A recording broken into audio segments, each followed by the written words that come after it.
So it's been quite a lot of weeks, maybe months, since I did a stitch along video, and there's a very good reason for that. You might notice I'm in a slightly different background again to previously, but life has been a bit chaotic recently. I've moved house, the business has been super busy, I've been away quite a bit, as you will have seen from my India diaries and all those videos, and it's just meant that actually it's been really hard, firstly, just to find the time to sit and record a kind of longer stitching with me video.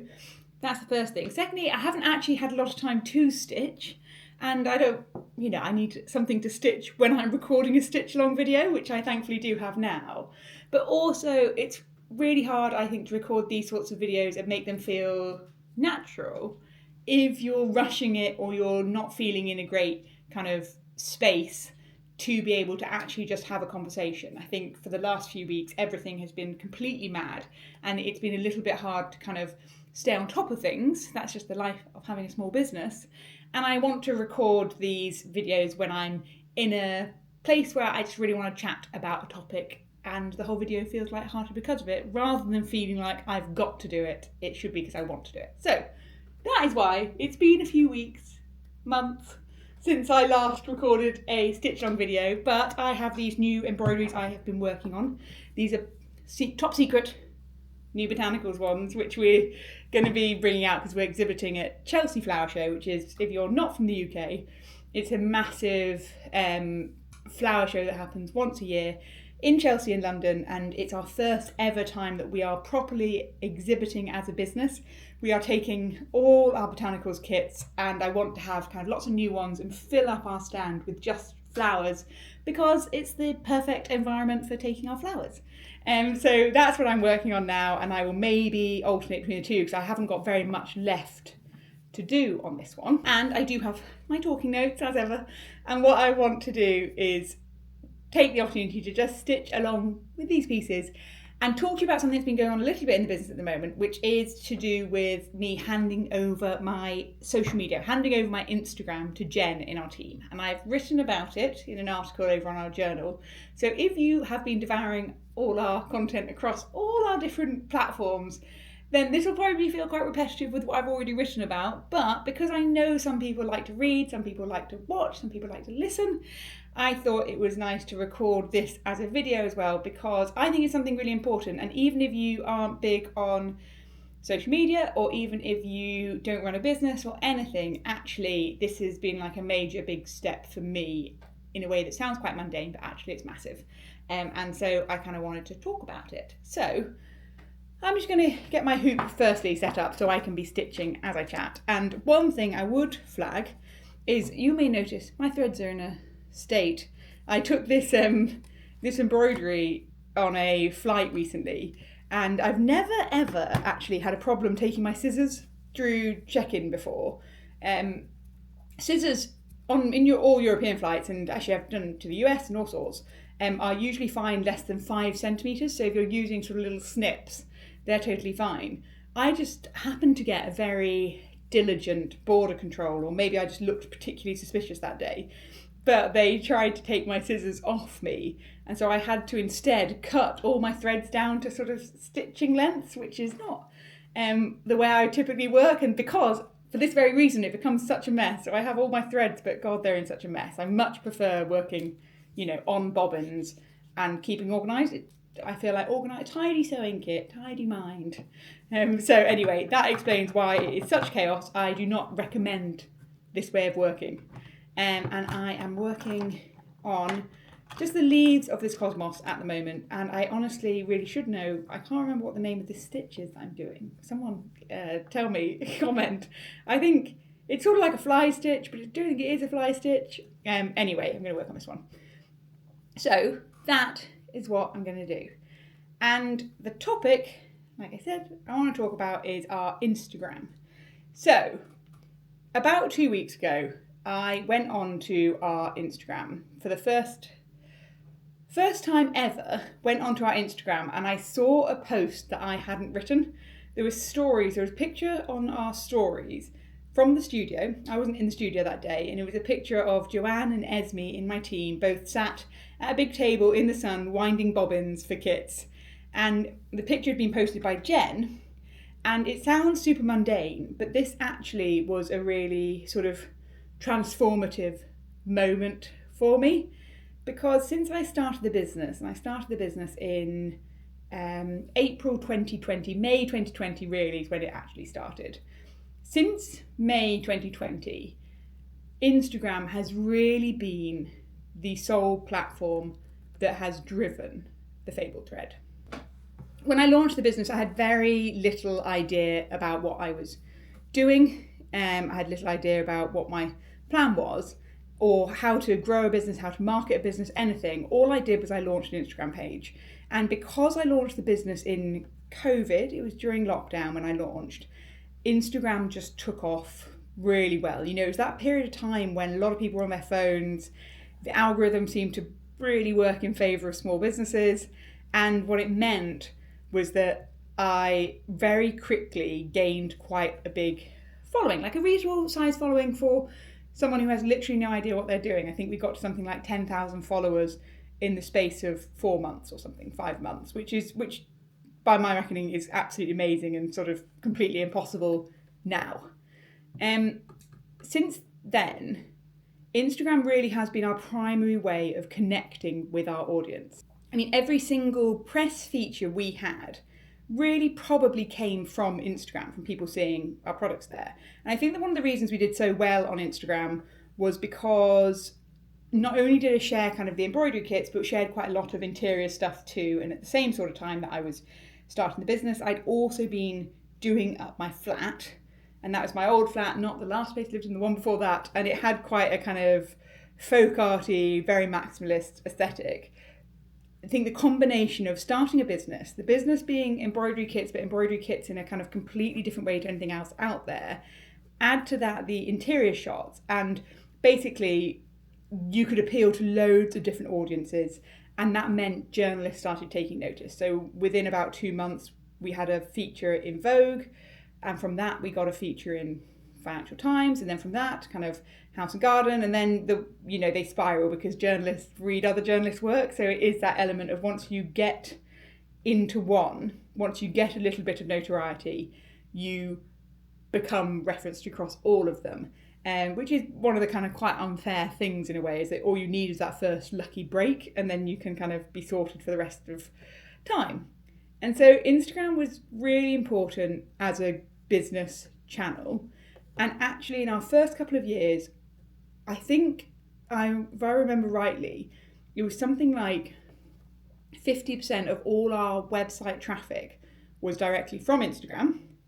And the rest of the traffic, in all likelihood, those people had found us through Instagram and then just happened to know the brand, so they would search for it. But we never ranked on Google or anything. We never did paid advertising. We never did anything promotional other than I would just spend a lot of time on Instagram. And it was great. It was a wonderful time. It was a really easy time to get noticed, but also it was an amazing time to be able to connect directly with people. And that's always continued for us. Kind of Instagram is a way of showcasing what we're doing, but more than that, it's a way of talking to our customers. We don't have a physical presence. We don't have a shop people can come to. And I want to know what people think. I want to know what people think before they take on a new project. I want to know what people think about ideas we've got in the works. Like, I'm not great at the sort of top secret launch thing. I kind of want to make sure that people like ideas before I go ahead with them. It's, a bootstrapped business. We all need to spend our cash wisely, and I'm not going to do that by keeping lots of top secret launches. So Instagram has been more than just a marketing tool. It has been it's been the whole business, to be honest, for a period of time. And that was great until about 2 years ago. And I wrote about it quite a lot. So if you're interested at all, go to our website, go to our journal. I wrote quite a lot at the time about when Instagram kind of really started going wrong for us. Basically, I had been so reliant on it because it was so easy for us. Like, I ran it, I'd post the odd thing, every single post would get caught up by the algorithm, everything would get traction. I think we got to something then within the first kind of 2.5 years, we got to something like 50,000 followers, again, just entirely organically, entirely through people seeing posts. the issue came then that things all changed on Instagram. And it was, I think, other people who have experienced this may correct me if I'm wrong, but I think it was around about 2020, the summer of 2020, so kind of post-COVID. I don't know what happened, but basically, fundamentally, the way the algorithm worked changed. And suddenly we were being seen by none of our audience. So we would do a post, and the post, when I say we, or when every time, like classic small business owner thing, say we when it means I, just makes you sound bigger. Everything I was posting was starting to hit about kind of 5% of the people who followed us. So whereas before it would be shown to kind of 30% of people who followed us plus loads of other strangers, things just started tanking. And what had seemed so easy suddenly was really hard. And I spent like a lot of time in denial over the whole thing. A lot of time just doing what I was doing. And then I did that classic thing that a lot of people do of, I started then enviously looking at what everyone else was doing. And I started trying to replicate what they did. I started making reels that were really inauthentic for me because I'm not good at sort of that kind of really quick short form content. It's just not my vibe. I hate things like TikTok. It's just, I feel like it's brain rot, but that's just my opinion. But I don't want to create that kind of content. But I found myself doing it because I thought, I just got to play the game. It's too important for the business. And obviously, because I wasn't really into it, it didn't work. Like, you have to love what you're making. People can see through the content you create. Like, people can see, a bit like me saying right at the beginning, I didn't want to record a video and I'm not in the mood to record a video, because you'll be able to tell. Like, you'll be able to tell if I'm happy chatting, or you'll be able to tell if I'm doing it because I think I should do it for the business. Like, we're not stupid. So I spend quite a long time trying to play the game of Instagram. Far too long, to be honest, far too long for the business to be able to actually cope. And then probably about 18 months ago is when I properly shift mentality. And I thought, actually, give up on trying to build the business this way. We, for far too long, have been far too reliant on Instagram. Stop trying to fix something. We've got no idea how it works. Like, no person out there really knows how to make it work. Stop trying to fix it and instead focus on stuff we can control. And because of that, that's why we started introducing loads of new things. So I actually ended up then investing quite a lot of money in building an entirely new website. And part of the reason to build that entirely new website was kind of twofold. Is one, we added our studio membership program. So we already had such a strong engaged community that I wanted to be able to do more for, like events, videos, guides, kind of articles, things like studio days, stuff like that. So we introduced our membership, and then we also introduced our journal, so I could start writing. And if you haven't been to our journal, go visit it. At the moment, it's very studio member heavy, but that's just because we've recently relaunched the studio membership. So you'll see lots of articles say studio membership thing, but there's loads of articles there. We publish like 10, 12 articles a month across like a wide range of topics. So it could be things like I said, this was written up as an article, this topic, but also it could be things like the illustrator Brian Wildsmith, or it could be particular colour combinations, or it could be how to do batik at home. You know, we spend a lot of time writing a lot of content. When I say we, that genuinely now is a we, not a kind of me saying we. That's actually me and Meg in my team who both work on that. So we introduced our journal, and then last, what would it be now? Last March, Jen joined the team. And Jen joined the team originally as maternity cover for my studio manager, Georgina, who is coming back very soon, and we're very excited about. She's kind of coming back from her maternity leave soon. So Jen joined as maternity cover as a studio manager. But Jen's background is actually in marketing. And whilst we were meant to be very disciplined about keeping Jen not doing any marketing activities until Georgina was back, inevitably, when we're both passionate about marketing and both passionate about the business, that was impossible. And so within about 3 months, Jen was doing studio management stuff, but also started doing some marketing stuff. And through the marketing side, what she started doing was we firstly launched this YouTube channel. So we launched our YouTube channel last June, so about 9 months ago now. And then secondly, we started working a lot more on getting our newsletters going, and then on our website SEO. So, that's all the kind of Google search engine optimization. So making sure on our website we were doing things that would make Google like us. And actually that worked amazingly well, because before I think we ranked something like 89th in the country for embroidery kits.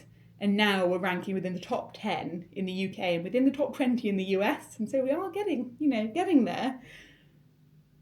My point being, though, from 2 years ago to now, marketing for the business has become a very different thing. And we now have so many different strings to our bow, so many different channels where we have our daily website traffic is sort of 4 times higher than it was the same period last year. And of that, Instagram now represents maybe still about 10%, but it's a much smaller percentage. And with that has come the decision of what to do about how we're running Instagram, which is where this comes in.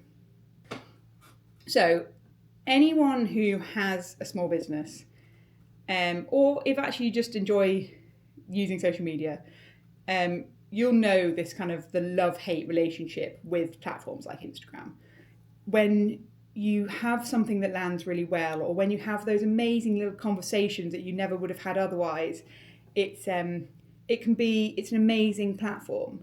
But at the same time, what I found was I started measuring almost my self-worth and the value of my designs relative to what would their reaction be on Instagram. And more often than not, that is just not a good representation of how something will actually perform in the real world. So I started finding that not only was I emotionally struggling a little bit with the kind of burden of running our Instagram, but also it's kind of the polar opposite of why I started this business. I didn't start this business so I could spend my evenings on my phone. I started this business because I worked in investment banking and I was trying to get off my phone.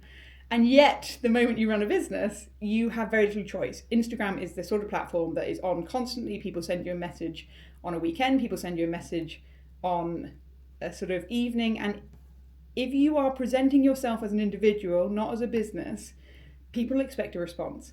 And it became really dominant in life. Like, I would spend far more time on it than it warrants. Like, that's the reality is. It didn't generate anywhere near enough traction for the business for the time I was spending on it. So about kind of 3 months ago, we decided that we would start handing over and transitioning the Instagram management to Jen. And the reason that I think this is worth writing a whole video, recording a whole video where I've written a big piece about it, is because that's a really big decision for us as a business. I am absolutely hell-bent on us retaining our authenticity. And through that, I want you to actually see who we are and what we're doing as a business. I want you to kind of feel like you know the people packing your kits, you know the designs that are coming, you know the things that are going through our head, and you know how much everything we're doing matters to us, how much we care about it. And my big fear was that if I give away that relationship or make it come across suddenly as quite professional, what does it do to how you feel about the business? Like, does it change how you feel about supporting us? Does it change how you feel about how much we care about you? I really worried that it would completely sort of more jeopardize our relationships than necessarily anything commercial. I worried about I didn't want the perception of it to be that, oh, I'm just now, you've all served your purpose for me, and now I'm going to hand you over, and we're just going to become a sort of a machine. That sort of terrified me really. So basically, the reason I was able to do it, and I have been able to do it, is because Jen is great, and Jen completely adores this business, and also more than that, completely adores our customers. She's been at me with me at market. She's in the studio when anyone comes to visit. She's the one who does all our customer service emails. So if you've ever emailed us, you've probably had a response from Jen. Like, she knows you. She'll recognise your names. Like, when people place orders, she recognises who they are. She knows what people care about. She knows what their anxieties are. She's taken part in our kind of challenges when we were doing our makerspace stuff. So she's actively also gone through the process of designing her own pieces and feeling the way that lots of people feel. It's basically like handing over to me, but a better version of me. And the reason I think it's a better version of me is because one of the issues you have as founder, and I think not even just founder, like every single person has, if you are at all kind of, if you have any modesty about you, then it's quite hard blowing your own trumpet about what you've been doing. And that means it's quite hard sort of showcasing your work, you know, showing people the pieces you've made like that. It's a very uncomfortable experience. And what that meant was, because all the kits we sell are my own designs, I felt quite uncomfortable sharing them. I felt like, oh, that's boring content. It's not interesting for people. And actually, instead, what I'd do is I'd share other things. So I'd share kind of pictures of the house, or I'd share pictures of Roger, which is great.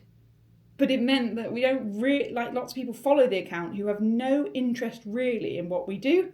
And that is total vanity. Like, I'm not trying to be an influencer here. I'm not trying to build some personal brand. Like, that might be a strategy for lots of people. I really don't care less. I just want to get more people sewing.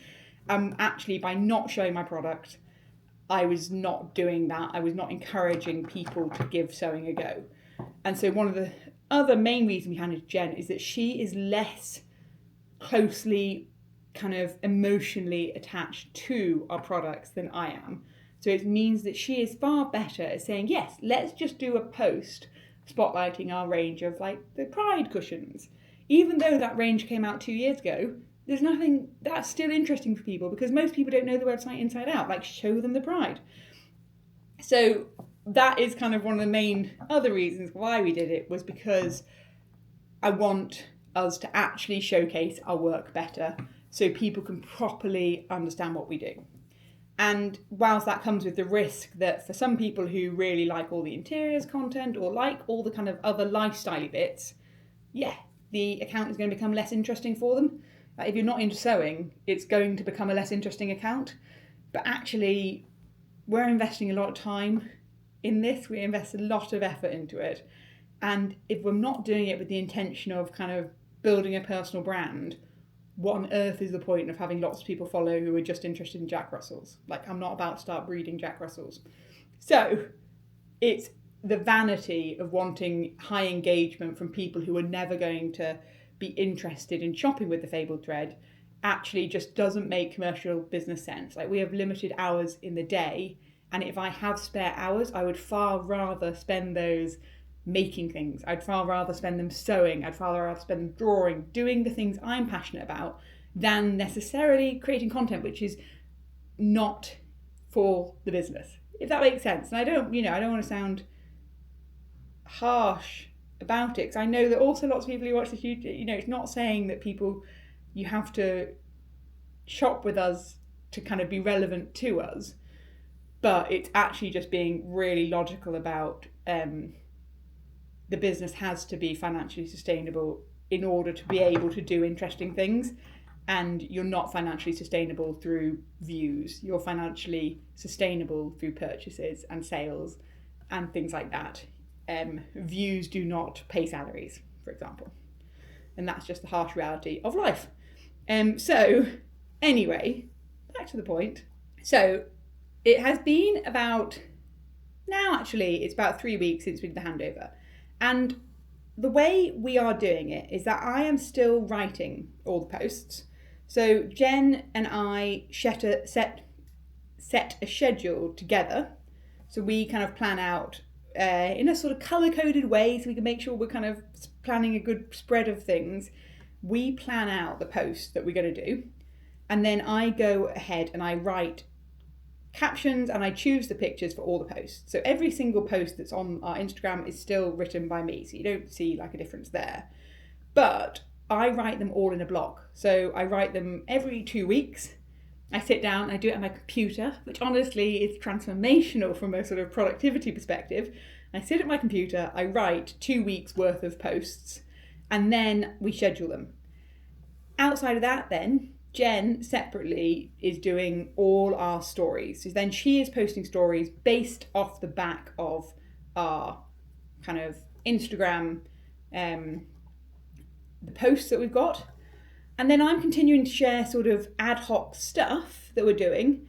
I'm sharing that now on my personal account, and if it's anything related to the Fabled Thread, I tag the Fabled Thread in it, and that means that Jen can repost it, and so we can still get some of those bits of like if I'm sewing in the evening at home, that stuff's still there. But also then Jen is adding more things from stuff that's going on in the studio itself. So when I'm not in the studio, which is a bit more often these days with various things taking me out and about, Jen can share pictures of, here we are, today we're packing up all these kind of new designs, or Izzy's painting these frames and look how she's using the stencils. She can do content that's all the kind of ad hoc really nice stuff, but the ad hoc really nice stuff is actually all linked to the business now, not to other things. And then, even though it doesn't sound like much, like, it is amazing how much time it's freed up, because it means that I have no excuse really now to be on Instagram during the week. Like, it's not my job to kind of be responding to our messages, etc. And so I have suddenly stopped then doom scrolling on loads of things that I shouldn't be on, because it is impossible. You know, it's an addictive app. It's impossible to go on Instagram and not suddenly find yourself down some rabbit hole of dogs doing silly things or whatever. I'm just other people might have better strength than me, but I am not capable of it. So I have gained so much time, firstly by the fact that I'm not on Instagram wasting time, but secondly by the fact I'm block writing content, meaning that when I am in the mood for the writing, I write everything, it goes quickly, rather than getting up in the morning and thinking, oh God, what am I going to post today? And then scrolling through photos and then spending loads of time. It used to take me sort of 45 minutes to write a single post. Now I could do 2 weeks worth of posts in an hour and a half, say, something like that. It's just so much more efficient.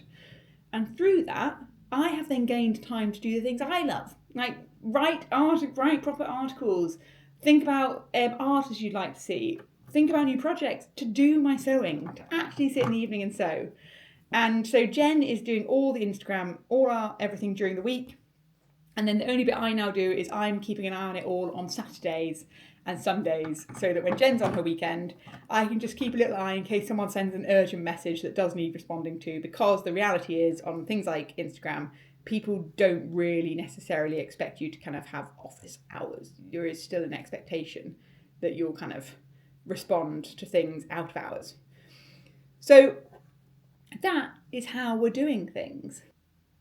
And I know this whole video is then very Instagram heavy, but part of the reason for talking about it and why I actually think it's really interesting is because it links to a whole load of kind of letting go of things. I have already seen within the last few weeks just how much better Jen is at this from me. She's got a fresh perspective on it, but also how much she's enjoying it. Like, actually just giving people more responsibility and letting go of control enables other people to step up and do things they'll enjoy.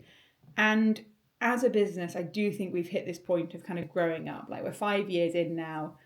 Within the last year alone, the team has gone from kind of 3 of us to 7 of us, 8 of us. And that's like a big transition. It's a big transition to having more of us. It's a big transition to taking what we do a bit more seriously. And then at the same time, at the end of last year, I completely burnt out. Like, I really, in the run up to Christmas, was really completely running on empty after 5 years of pretty much not giving myself any downtime. 5 years of effectively almost working like 2 full-time jobs.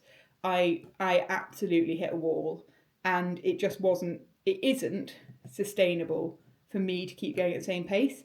The business will not survive if I cannot survive it. If I cannot enjoy it, it's not a business worth doing. Like, that isn't why you choose to start your own business. You don't choose to start your own business to experience more stress than you would in a job. Like, you've got enough insecurity when you have your own business, let alone if you don't enjoy it.